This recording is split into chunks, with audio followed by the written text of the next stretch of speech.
Marlene, were you on conservation on Monday too? Or no? You were. So yeah, so you have a busy week this week too. Yeah, it's every night. Yeah, except so you got lucky because yesterday we had ACA at 5 o'clock and then ZBA at 7. And so you got out at 1 at least. Oh, it's too much.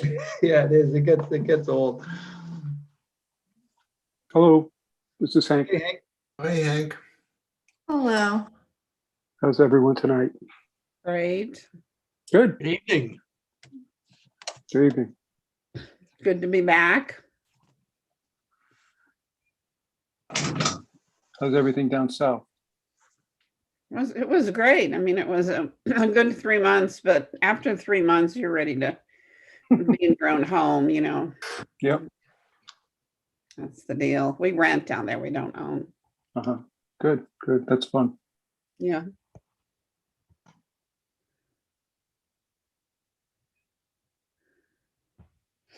I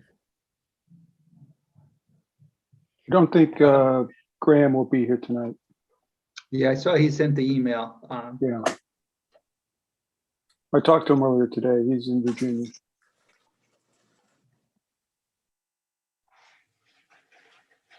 So Hank, right now, just the status, we got 10 committee members, including Marlene, Al, and I, and then 26 attendees on right now.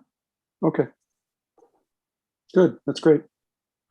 How are we doing on time? 7:01. Let's see, who are we missing from the commission? I think, Anybody? I don't know if Dave Clark is coming. I did not, I sent him an email, but I did not hear back from him. We might want to wait a few minutes. Is Walter joining us? Yes, Yep, I'm he's there. here. Hello, Marilyn. Hey, Walter. How are you? Very good.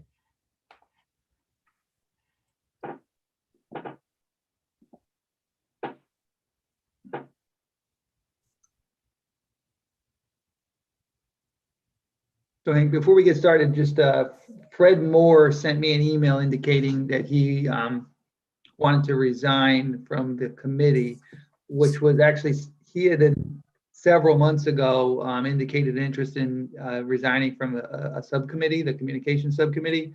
Yeah. It wasn't clear to me that he wanted to step off. He has some, I guess, some obligations that don't allow him to participate. Okay. So he won't be joining us, and he's going to submit his resignation to the selectman's office. Okay. It was something that he had initiated a few months ago, and it was just a miscommunication in terms of his participation going forward. So Right. Okay. All right. Thanks for that update. David, so how many down are we from people who have resigned? 3? 3 from the initial 19, which is quite an unprecedented number of commissioners. We're a very popular commission. Yeah, we had 19 at the start, and we had, obviously Mary moved, which prompted her resignation, and then I think Bill just didn't have the time that he wanted to try to devote to it. So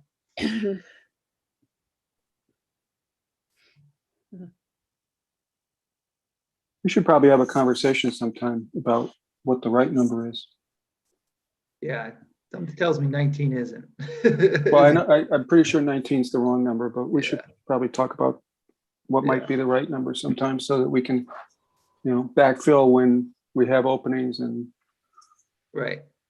manage the number better. Because right now I'm not really sure, how that goes. But anyway, well, I think we've waited long enough. We should get started. Is that all right with everybody? Yeah. Yeah, that's fine. Okay. Welcome, and I'll open the April meeting of the Madison Coastal Resiliency Commission. The first thing on the agenda is to approve the minutes from the prior meeting.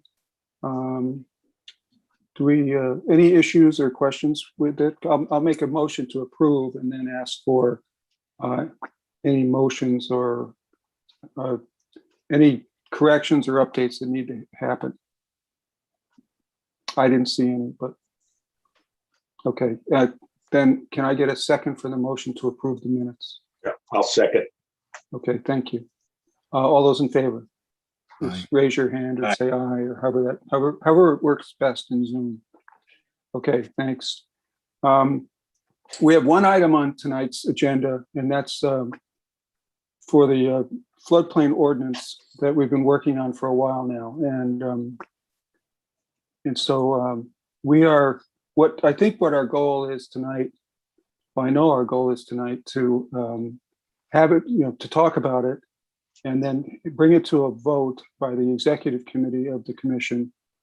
And hopefully, if it passes, move it forward to the Board of Selectmen so that it can get to a place where some sorts of decisions can be made relative to what they really want to do. Because we've spent, as you all know, we submitted a prior version of the ordinance and to the Board of Selectmen, and had a public hearing on that, and heard a number of citizens and homeowners, property owners speak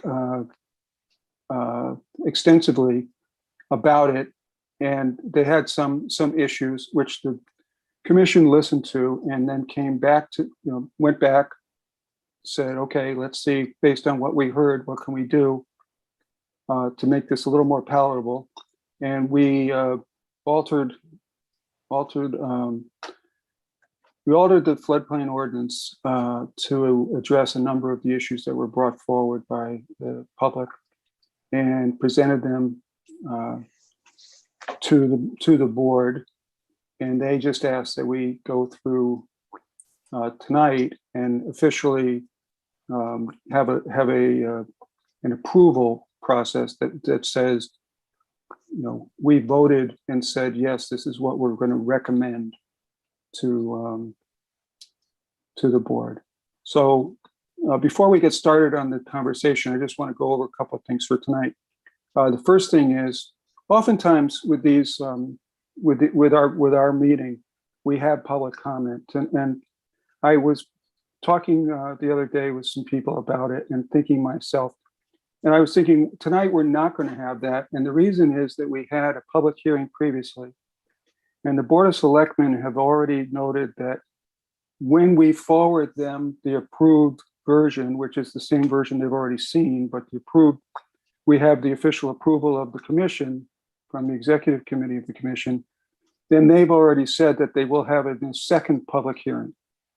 So with that opportunity to have had already a public hearing, and then the board saying they're going to have a second public hearing, then I think that would allow the citizens to have enough of a voice as far as not only to us as the people that are recommending things, which we've already had, but then to the Board of Selectmen to have their voice heard. Although I think they heard, the Board of Selectmen were on and heard the prior public hearing.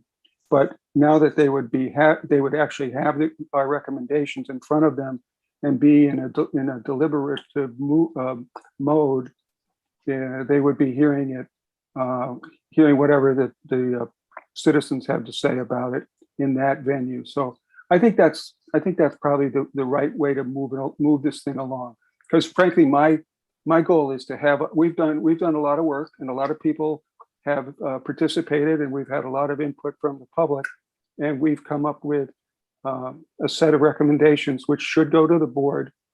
I'm hoping that it goes to the board, and then the board can, and because we're not making any decisions, we're making recommendations. We're actually not we're not approving any decisions of any of this. So we need to get it to the decision-making body so that we can get to a place where we say, yes, no, what is the answer? What are we going to do going forward?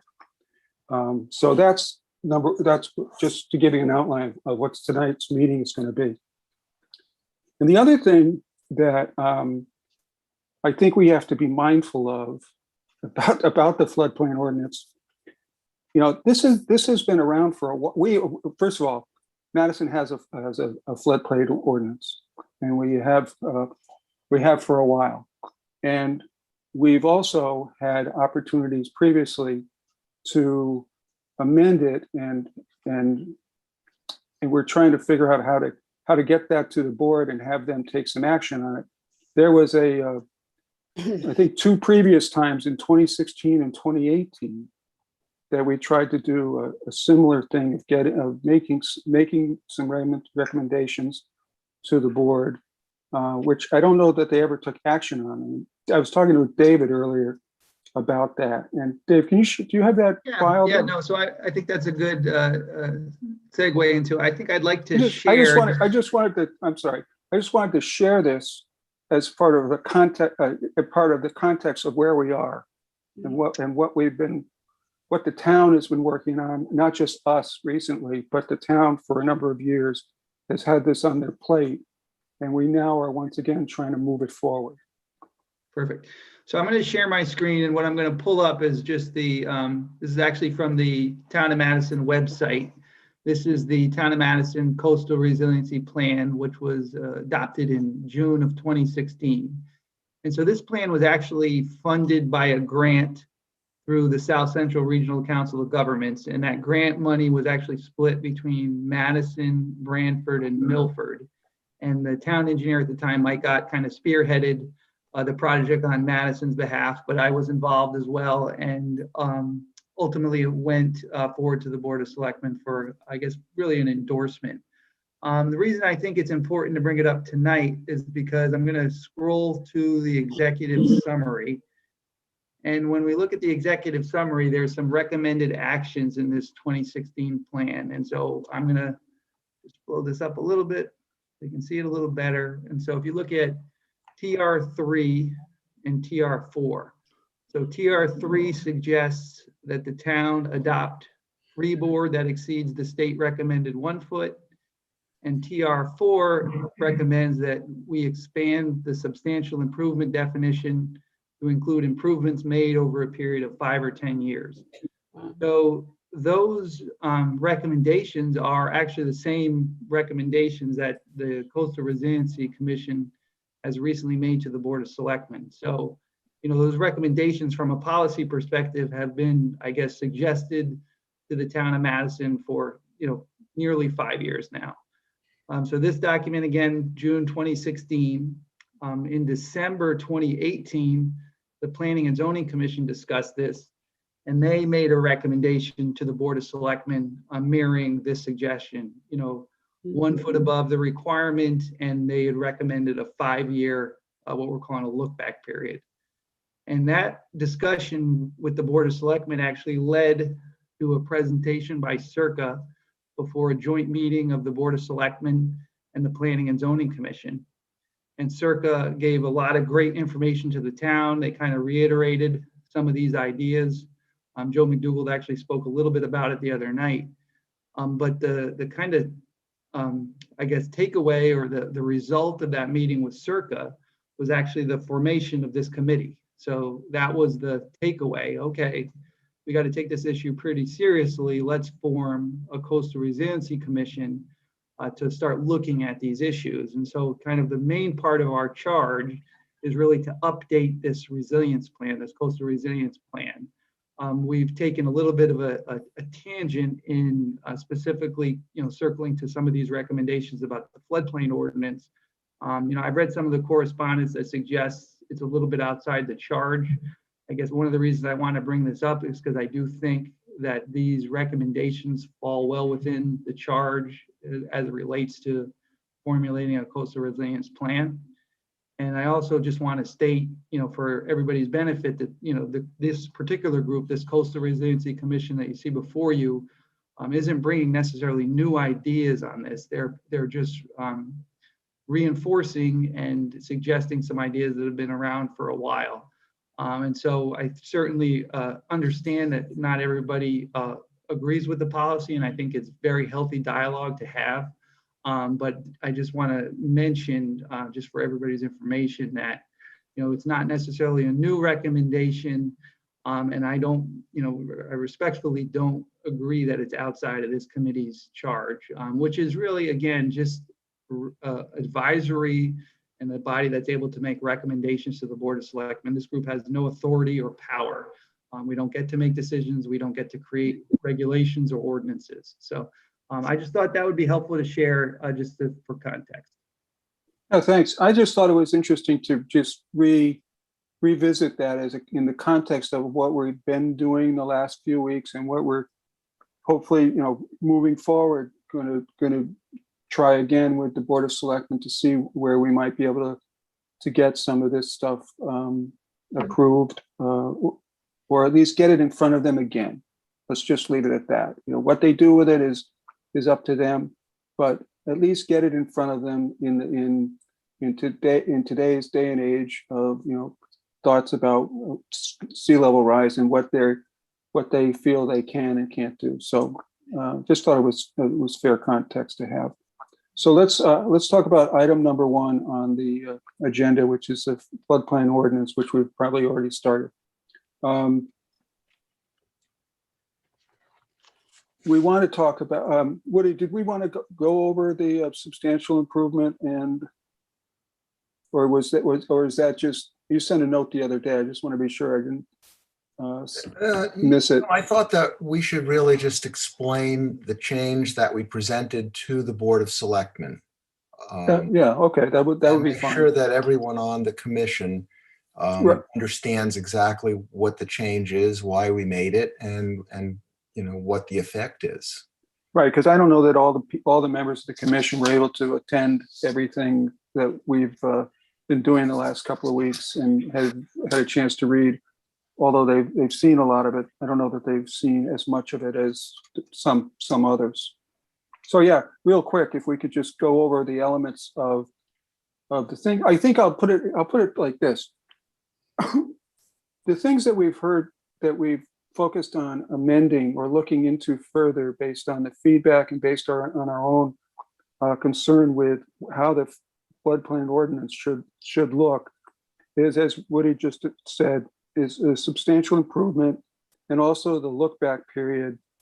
We've recommended also that the variance provision be extended and stay in the ordinance, and that it actually be beefed up, for lack of a better description, and become more of a workable model than it's been lying dormant for the last few years, and we just want to be sure that it's available to the homeowners and the public, and that it's staffed properly. And so part of the floodplain ordinance recommendation is to say, yes, we want to support the variance process, to be determined frankly on who sits on that and how that operates, as far as how many people, where they're from, who they, what backgrounds, how knowledgeable are they about the dealings that were the subject matter that's coming in front of them. So we're going to work and try and get that to a place where it's ready to go as people bump into problems or hardships that regulations may cause them. And then so the variance, and then of course the base flood elevation, which we're recommending BFE +2, which is really where the whole state is going. And we had a brief conversation with Joe McDougall the other day, who emphasized to us, if we don't do anything else, it's go to BFE +2. And so we have that in our recommendations also. So sorry to interrupt there, Woody, but if you could just, those are sort of the highlights of the floodplain ordinance recommendations that were submitted, along with the substantial improvement in the look back period. There's not much changed in substantial improvement, but I think the major thing is the look back period. That obviously received the bulk of the comments, concerns, and objections. So we took another look at that, and we're suggesting that we modify what we submitted to use a 1-year look back period until July 1st, 2023. In other words, to change nothing between now, or when the floodplain ordinance is eventually adopted, and July 1, 2023. That gives people an opportunity to finish projects that they've started or that they're planning. It gives everyone knowledge that it'll be changing in 2 years, so that there'll be no surprises with buying or selling real estate. And we hope that that accommodates a good chunk of what people had an issue with. After July 1st, 2023, the look back period becomes 5 years. However, it utilizes July 1st, 2023, that same date, as the date that completed improvements prior to 2023 are excluded, so that anything that's done prior to July 1, 2023 and will not be counted in the substantial improvement calculation. So in essence, all completed projects are cleared off the slate. And that gives people another opportunity to work on their homes from July 1st, 2023 going forward.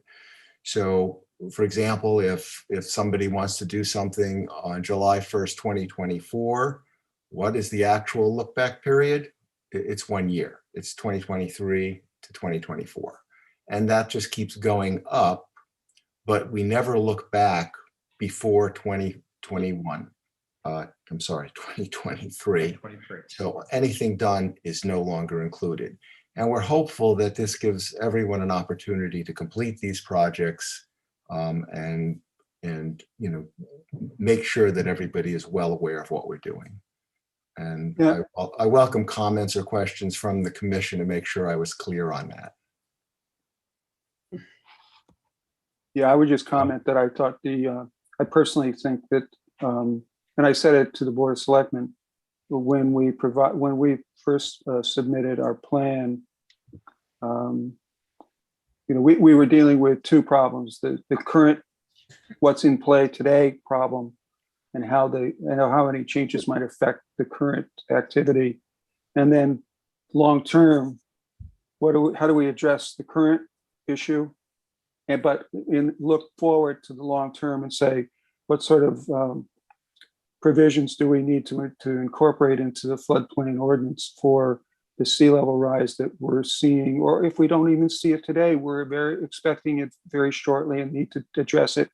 So how do you do that in both today and tomorrow in one ordinance? And I think that the approach that we've taken allows for that, and also gives people, as you said, ample notice of, doesn't pull the rug out from under them today, but allows them to recognize we're headed in that direction. So they should be prepared and do what they can to get ready for what's coming relative to the regulation. So I thought it was a good one, and we'll see what the Board of Directors thinks, or the Board of Selectmen, excuse me. So any other questions on that from any of the commission members? Joe. No, I read all the letters that were on the selectmen's report on the meeting, and I thought that we've addressed those primary issues with going forth and extending that look back period. So I think there's a lot of confusion though, that FEMA is calling the shots and FEMA hasn't done anything, so therefore we don't have to do anything. But I think the state of Connecticut is deeply involved in this, and I think that some people should be aware of that. Yeah, I think just we're not doing this on our own, sort of some road commission in Madison coming up with these ideas. This is sort of Main Street right down the middle with what the state is directing, what we've already been working on. We already talked about a few minutes ago, and what the state is pushing towns and moving the state and towns forward on. So we're doing what we are charged to do, and also what we should be doing. What other questions or comments do we have relative to this? Because if we don't have too many more, and we can have as many as you like from the commission, then I'm going to move to have a vote by the executive committee. Wayne? Just a quick question. I think it's a generous adjustment. I think it's a great idea. However you came to that, sounds terrific. Is there a legal requirement for look back currently? I'm just curious. Well, it's Well, you want me to take that? Hank? go ahead. Yeah, legal it's required. We need to have it because of FEMA regulations. But Okay. Woody can tell us the details. Yeah, go. Cool. Yeah, I mean, basically, FEMA has nothing in its regulations specifying a look back period. Okay. However, it's very difficult to imagine orchestrating substantial improvement thresholds and the like without a look back period. Mhm. FEMA believes kind of that a minimum is 1 year, but there's nowhere in the regulations that say it. However, of the 26 towns that have floodplain ordinances in Connecticut, not a single one fails to have a look back period, and 1 year is the minimum from any town in the state. Right. That minimum of 1 year goes all the way up to life of the building. Yeah. And the bulk of the municipalities are basically in the 5-year range. And is it specified in FEMA? No, but trying to regulate substantial improvement without a look back period is just untenable. Yeah. So people have settled upon the look back period as a reasonable way to accomplish that. And you'll note that Brantford, Guilford, Clinton, and Westbrook are all 5 years. All of 5 years. And Circa, isn't it the case that Circa recommends 10? Circa would love to recommend 10, but hasn't done so to the best of my knowledge. The state of Connecticut has. The state of Connecticut recommended a 10-year. Recommends 10 years. Okay. But it is not an ordinance or within the building code. It's just a Right. deep recommendation. Right. So this is much less than 10, obviously. Yeah, I think 5, frankly, it puts us right where the bulk of the other towns are. It puts us exactly where the towns that surround us are. And it certainly gives ample advance notice. Well, it does now. Yeah, It does now. Oh, it's great. yeah, No, it's great. this way it does. great. Frankly, previously, when in the first version that we had, didn't give the notice, Yeah. and that was to the detriment of the homeowners, particularly those that were in the middle of construction Sure. or about to finish or about to start. So that put them at a big disadvantage, and they pointed that out to us, and we did something about it. Well, that's a great adjustment. Really. Yeah. One other comment, if I might, Hank, is Sure. that no other town has phased in any increase in the substantial improvement. And they've handled that by having variances heard for people in the midst of things. And we thought a similar thing would happen, but so many folks are doing things right now that really that would be untenable.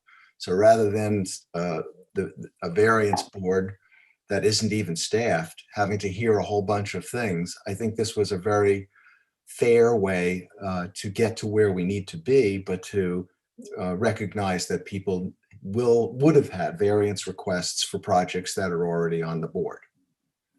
And they will at some point in the future, and that's why we need to straighten out the variance process and the variance and the staffing of that variance board or committee, so when we do have issues, when people do have issues, that there's someone to turn to and they can get a knowledgeable feedback on their circumstance. So what other questions, issues do we have from the commission?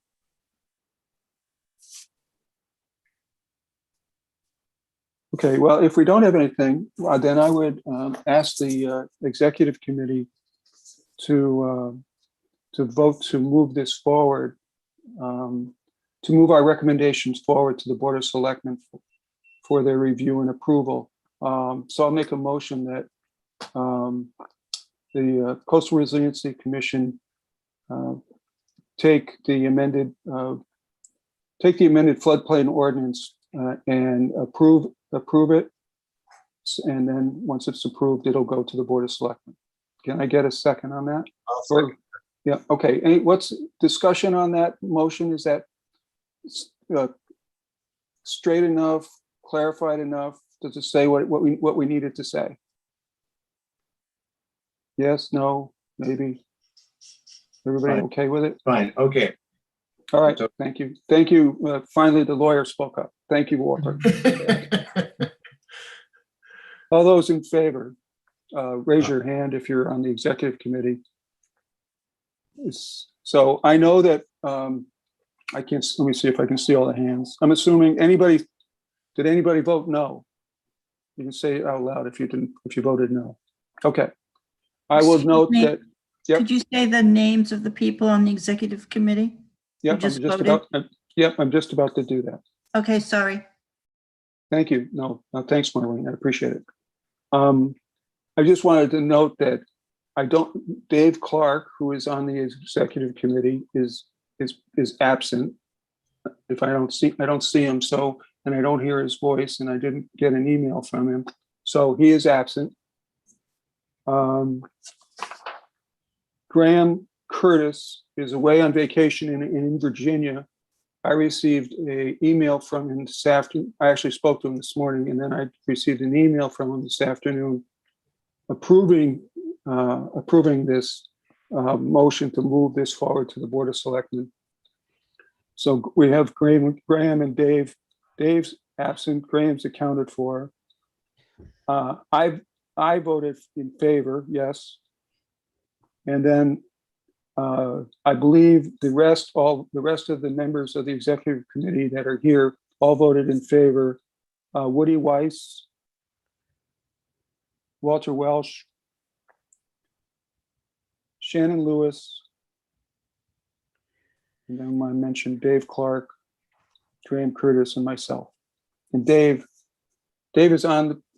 Dave, can you vote? I don't think you can technically. Yes. I'm technically on the executive committee. know. So I'll Can you? vote. I think you yeah, can. Go Yeah, Go I'll ahead and vote in vote. favor. I'm going to vote in favor to move it forward, and I'm wearing my coastal resiliency cap in this vote. But I think it deserves to move forward to the Board of Selectmen for consideration, and so I'm voting in favor of it. Okay, so we have one absent, and the remaining 6 members of the executive committee all voted in favor of moving it forward to the Board of Selectmen, so they can look at it and determine its fate.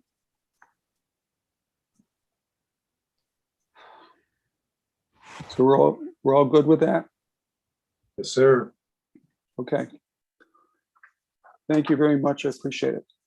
Okay, so the next thing on the agenda is to talk about, just like as we do unless there's something else, every month from the various groups within the commission. So on the technical side, it's usually Graham that speaks. I don't know if, Rob, I saw you were on. Do you guys have anything to report?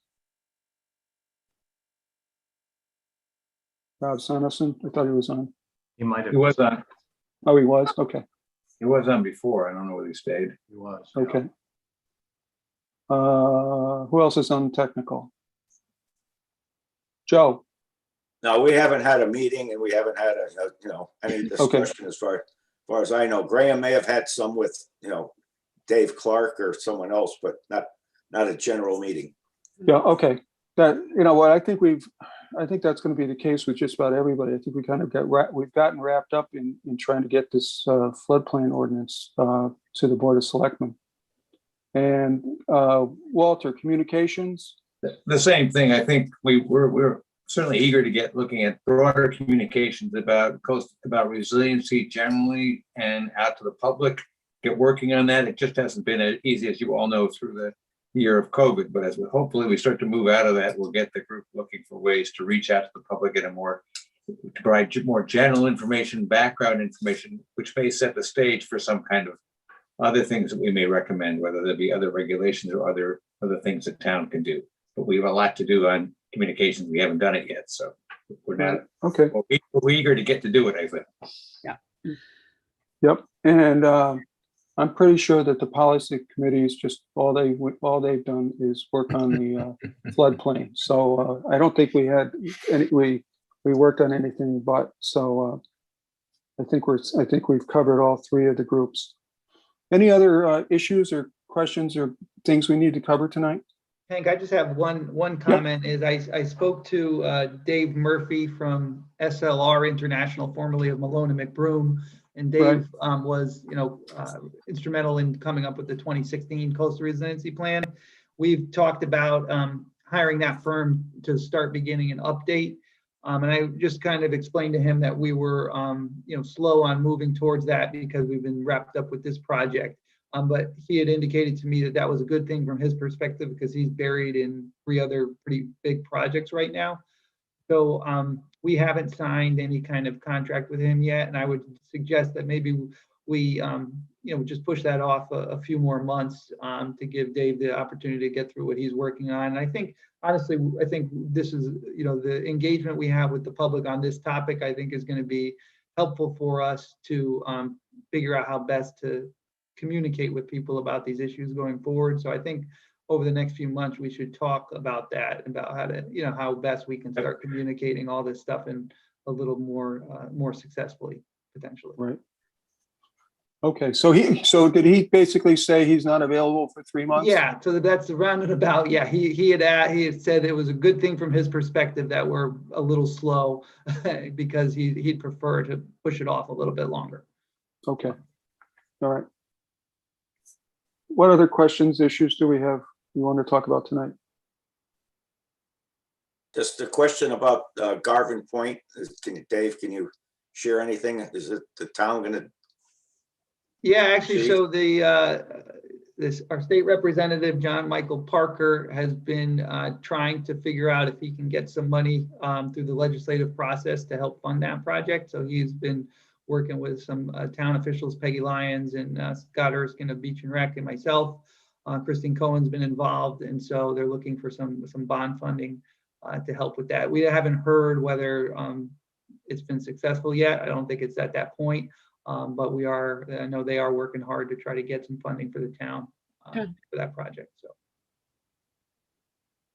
Okay, And good. one last thing about consolidation, we started with 19, and as they drop off, but eventually flood and erosion control and this commission probably will end up being a joint body of some sort and have a new title, maybe. I don't know, but can you share? Anyone have any input? Think, Joe, I think that's a big subject for further discussion. One thing I will say is that the governor's bill on climate change up at the state actually has some language about flood and erosion control boards and has some language about adding a climate resilience function to those boards.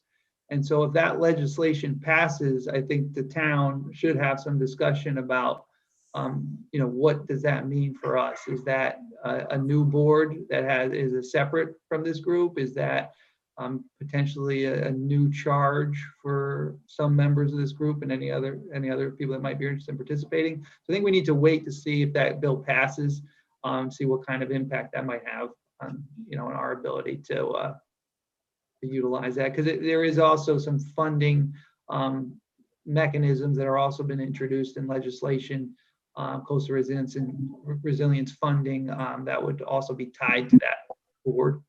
So I think we have to take a wait and see approach before we figure out how best to do it.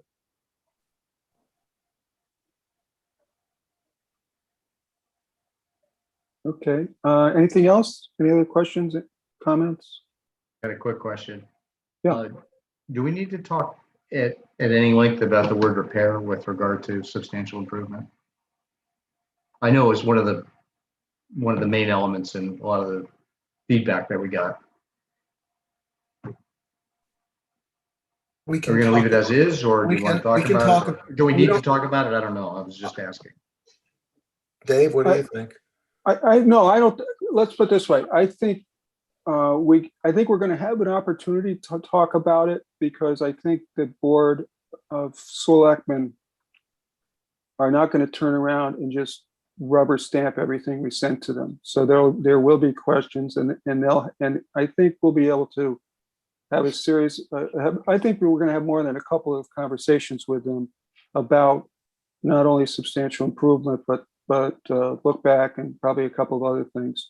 But So, so I think the only thing I'd I would add just is, do the it only that thing I'd way. add is I think what I would say is this body has not made any effort to suggest any modifications to that in terms of what counts as a repair, what's not a Right. repair. We're not recommending any change to the current ordinance.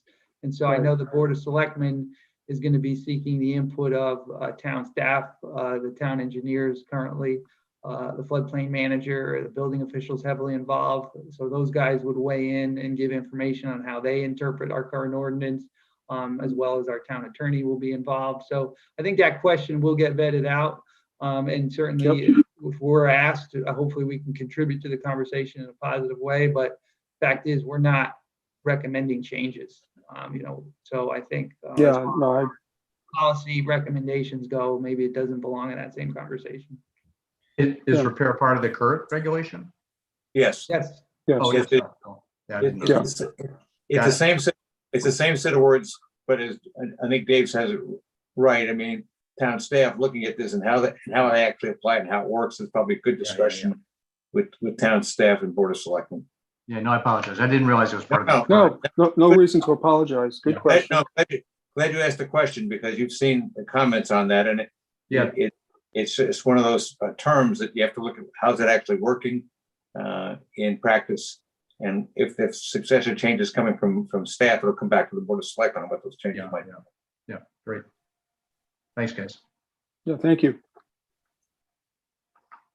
Okay, well, if there's nothing further, then I would call to adjourn the meeting. Second? All those in Well, favor? Anybody? Thank you very much. Okay. Good Good night. night.